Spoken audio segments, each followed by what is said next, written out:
and welcome to Unity Presbyterian Church Online. This week in worship, Pastor David takes a look at the command to admonish one another and what it means to do so with the love of Christ. Let's listen. Well, last week I shared with you that my wife Sarah and we journeyed to Ireland this summer, and we had such a fun time. And one of the most adventurous parts of it was that we rented a car and learned how to drive on the opposite side of the road. Has anyone done that before? Oh my goodness, I had never done it. It was my first time. And what you have to do is everything you've learned about driving since the age of 16, you have to reverse in your mind. And you do it after being jet lagged and flying overnight, and you're groggy and you're going, okay, wait, everything is different now. Everything is the opposite. For example, the steering wheel is on the other side of the car. I can't tell you how many times I went to what I thought was the driver's side, only to open it up and be like, oh, sorry, nope, Sarah, you're on this side. And another surprising thing that we learned was how narrow the roads can be. There would be no shoulder, there'd just be a stone wall on one side and oncoming traffic on the other, generally with a big tour bus just coming right at you. I had to learn quick how to drive on the opposite side of the road. But you know what? After about 2 days, I did. I felt pretty comfortable. I was like, okay, I think I can do this. I can live in another country for a bit and drive. But the one thing that I never got used to was roundabouts. Ireland loves their roundabouts. My goodness. I mean, we left the airport and there was one of these 2-lane roundabouts that you had to get in right away. I can tell you with confidence, I would not have been able to survive the trip if I did not have Sarah as my co-pilot. She was the one who, as I'm watching all the other cars merge, she'd be the one to say, turn here, now's your turn, you go. And the 3 or maybe 4 times that I missed it, even with her directions, she'd be the one saying, no, that was the wrong turn. We need to backtrack now and find our way back to this same old roundabout. Usually, you don't want a backseat driver. In Ireland, you absolutely want a backseat driver. And that really is our theme for this morning. The theme that we're talking about is correcting one's mistakes. Because no one in this room is perfect. We all have our growing edges, don't we? We all have things that we could improve that hold us back from reaching our full potential. As we continue this One Another series that we're talking through, we arrive at a somewhat surprising command that the Bible returns to a couple of times. The command to admonish one another. Wait, admonish? That doesn't sound very positive, does it? Can we go back to last week? That was encourage one another. I liked that. Or 2 weeks ago when we talked about loving one another. I was just getting used to that. But admonish one another, that's not something that we do or talk about very often. Yet if we're going to take the scriptures seriously, then we need to engage with what it means to admonish others. Now, one of the places that you'll see this command given is in the letter to Colossians. Here's what Paul says in the letter. Colossians 3:16. Let the message of Christ dwell within you richly, as you teach and admonish one another with all wisdom. Okay, so admonish. That's not a word that we use very often today, is it? If you didn't read it in the Bible, you're not really going to hear it in popular conversation, are you? So what does it mean to admonish? Well, the Greek word for admonish means to set right, to correct, to warn, or to lay on the heart of someone. Now, let's be honest. This is probably one of the commands in the Bible that we're least likely to follow. We are much more likely to just try to keep the peace rather than admonish someone and risk hurting their feelings.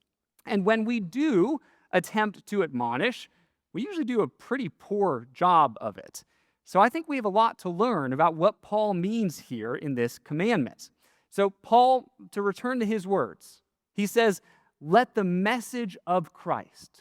dwell within you richly with all wisdom when you are going through this process of teaching and admonishing. Here's what that means. Admonishment must be based on the teachings of Jesus. There's a difference between saying to someone, you're doing something that's different from the ways of Jesus, versus you're doing something different from the way that I would do them. So admonishment is not talking about, in my opinion, I don't really like what you're doing. No, it's looking at someone that you care about, knowing that they're trying to follow Christ, but then seeing their life and going, something's not adding up here. Something is not adding up in terms of how they're trying to follow Christ. And it's time. I've given them enough grace, enough time, but now I've arrived at the moment that we need to have a conversation about a potential correction. I want you to imagine that one of your friends is going through a difficult season. Maybe they become just kind of bitter, or you see them treating their spouse poorly, which is not something they normally would do, or they're making decisions that are destructive, and everyone around them can kind of see that. And so what do? Well, I find that most friends avoid talking about it directly. They might gossip about it behind their back, but they won't talk with the person directly. But what if you could be the one friend who sits down across the table one-on-one with this person and can say something like, we've known each other for 10 years, and who I'm seeing right now isn't who I'm used to seeing, and I'm worried about you. That would be a form of kind of this gentle admonishment that the Bible talks about. Notice what they did not say. They didn't say, you're a terrible person. Get your life together. No, that's not what we're talking about. Essentially, they said, I know you. I love you, and I think you're losing your way. It's a little bit like, have you noticed the new rumble strips that they installed on Highway 73, where you're going down the road, and if it's late at night, or you're a little tired or distracted, and you drift from your lane, and you hit those rumble strips, you hear it, don't you? You hear the do, do, do, do, do, do, or you feel it at the same time, and that is a signal to you that I need to course correct. I need to get back into my lane. I need to get back on my path. The rumble strip is there to warn you when you are beginning to drift. It simply says you're getting too close to the edge. It's time to come back. I think that's a beautiful picture of what we're talking about today. Because sometimes God places people in our lives who become a kind of rumble strip for our soul, where they give us a gentle warning. They say, hey, I think you're drifting. Can you come back? Do you know what word does not fit in the biblical interpretation of admonishment? Criticism. Yes, admonishment is very different from criticism. To be overly critical is to point out all the little things that, in your opinion, someone else is doing wrong. And if you've been around a highly critical person before, you know how exhausting it can be. It feels like the drip of a faucet that just comes over and over again of all the little things that you're doing incorrectly. And that can wear down on a person's soul. That's not what we're talking about today.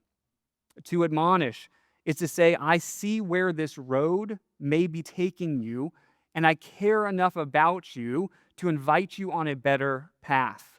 Just like I needed Sarah to tell me when I missed a turn so we could get back on the road that we wanted to be on. That's what friends, that's what loved ones do for one another. Now, I should note that admonishment should be used very rarely. This is not a go-to right away, because most of us, we just need the chance and opportunity to grow through some of our rough edges. But every once in a while, when you see repeated patterns in the life of those that you love, there's an opportunity to say, okay, well, I need a conversation, and the Bible directs me in how to have that conversation.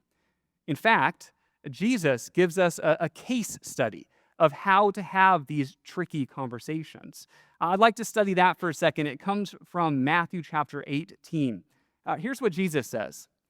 If your brother or sister sins, go and point out their fault, just between the two of you.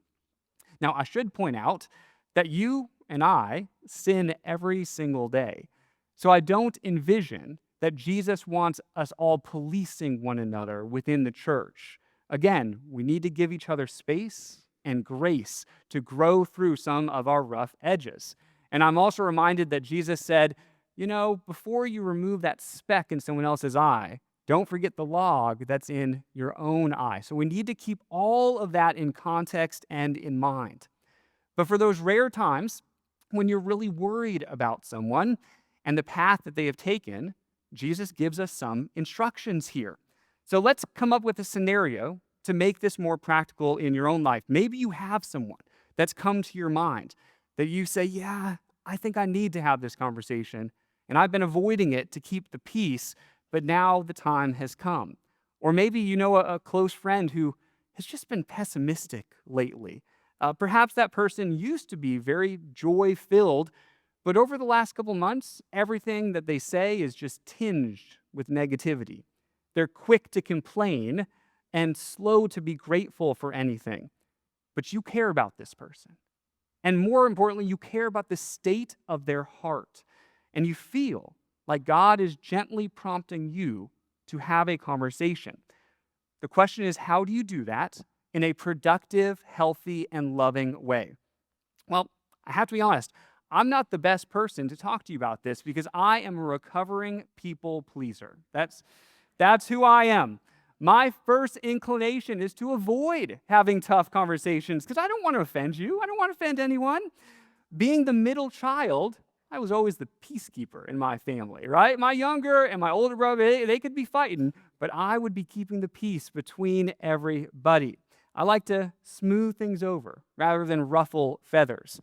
But I've had to learn over time that having a crucial conversation can sometimes be the most loving conversation that you could possibly have, even if they're not the easiest. So the first principle that Jesus outlines here in these conversations is that they should happen one-on-one.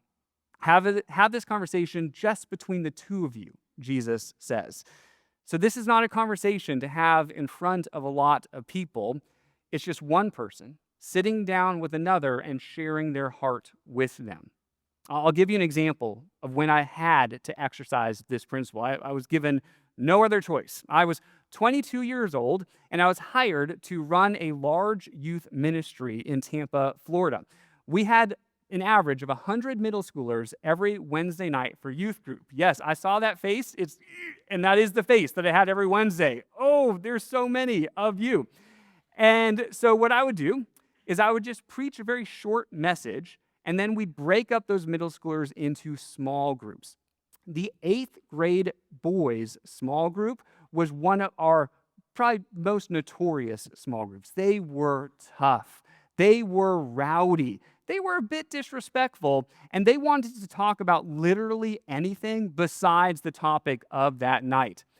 Well, one of our volunteer leaders who'd gone through training, had been with us for a while, he was trying to get control of the group one night in October.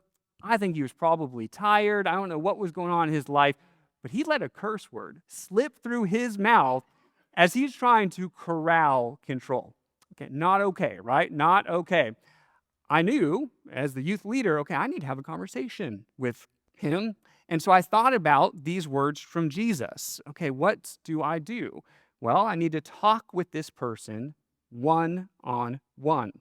And actually, Jesus follows it up with these words. Jesus says, if they listen to you, you have won them over. And to be clear, Jesus does not want you to just win an argument. To win someone over means getting them back on that right track. They've wandered off the right path, but now they're returning to be a healthy and whole person. Well, that's what I wanted for this volunteer. So I thought, okay, that'll be easy. I'll have a conversation. He'll admit, oh yeah, that was out of line. He'll apologize. We'll come up with some way that he can go talk with those parents who are not too happy, and we'll all get back on track. That's not what happened. I sat down with the youth leader, and he became very defensive and ended up cursing at me. Okay, so now we have a pattern here. We don't have just a one-off event. All right, so I thought, well, Jesus, what do I do next? Jesus has more instructions. But if they will not listen, Jesus says, take one or two others along, so that every matter may be established by the testimony of two or three witnesses. So what starts as a one-on-one conversation is then elevated to a small group conversation. But you're not just recruiting people that you know are going to agree with you. This is not an opportunity to gang up on the person who you know is wrong with all of your friends and buddies. No, I think what Jesus is saying here is to find people who can provide a sense of wisdom and a sense of discernment and accountability within the conflict, which means that they may hear the story and actually find that you're partially wrong because they're trying to be unbiased in this conversation. Well, in my situation, I asked an associate pastor at the church who I knew was a good and neutral party. I said, will you just sit with us as we kind of talk through this now conflict that we are in? She agreed to do that. And as I'm sure you can guess by now, that conversation did not go well.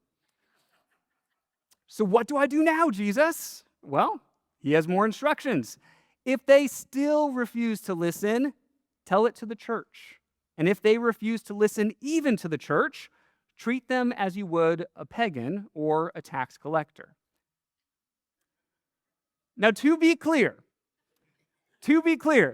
telling it to the church does not mean standing up in front of the whole congregation and outlining every little bit of that conflict that you had with the person. But in my case, I felt like it was going to the youth committee that was charged with overseeing the youth ministry and talking with them and outlining the steps that I took and how we reached the resolution to eventually ask him to no longer be a youth volunteer. Crucial conversations, they're not easy. They're not easy to have, but sometimes they're the most loving conversations to have. Because in my case, this person should not have been a youth leader. Something in the state of his heart was a little bit off. Crucial conversations allow you, instead of just letting a wound fester and grow, it's an opportunity to take a step towards treatment. So is there someone that you're worried about today? Someone that God may be inviting you in this space to have a challenging but necessary conversation? Well, before you have that conversation, we should keep in mind what Paul said to us in his letter to the Ephesians. Paul describes what the church should look like. And Paul says, we will speak the truth in love, growing in every way more and more like Christ, who is the head of his body, the church. When Paul teaches us to have these sorts of conversations, he says, have truth as a part of it and have love as a part of it as well.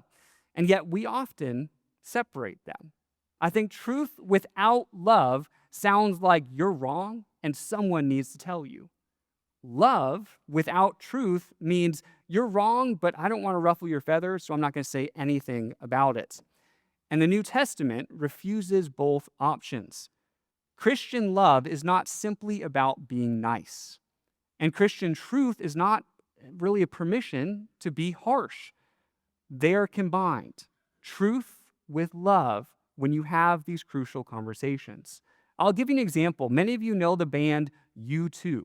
And what I did not realize is the bassist struggled with alcohol addiction for many, many years until finally someone had this sort of conversation, this one-on-one crucial conversation that got through to him.